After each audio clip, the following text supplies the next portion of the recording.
حضرت عبداللہ کا وصال بتائیں، وہ کب ہوا، حضور کی عمر مبارک کتنی تھی اس وقت؟ مواہب اللدنیہ والیوم 1 پیج نمبر 75 مطبوعہ مصر.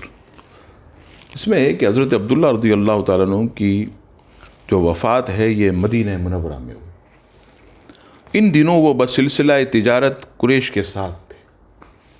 جب واپسی میں مدینہ منورہ سے گزرے تو قافلے سے جدا ہو کر اپنے بھائیوں کے پاس جو بنی نجار سے تھے ٹھہر گئے.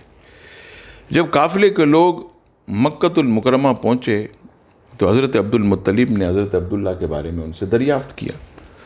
قافلے والوں نے بتایا کہ انہیں بیماری نے گھیر لیا ہے، بیمار ہو گئے، تو ہم نے حالت بیماری میں انہیں چھوڑ دیا. صحیح.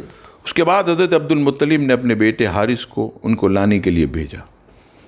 جب حارث مدینہ منورہ پہنچے تو پتہ چلا کہ اسی تکلیف اور بیماری میں حضرت عبداللہ رضی اللہ تعالیٰ عنہ کا انتقال ہو چکا ہے، اور مقام ابوا وہاں پر آپ مدفون ہوئے.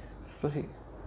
جب حضرت عبداللہ رضی اللہ تعالیٰ عنہ کا وصال ہوا اسی مواہب اللدنیہ میں حضرت عبداللہ ابن عباس رضی اللہ تعالیٰ عنہ سے روایت مروی ہے کہ جب حضرت عبداللہ رضی اللہ تعالیٰ عنہ کا وصال ہوا تو فرشتوں نے بارگاہ خداوندی میں عرض کیا، اے مالک و مولا تیرا نبی یتیم ہو گیا. اللہ اکبر. تو رب کریم نے فرمایا، اے فرشتوں میں اس کی حفاظت کرنے والا، اس کا مددگار ہوں.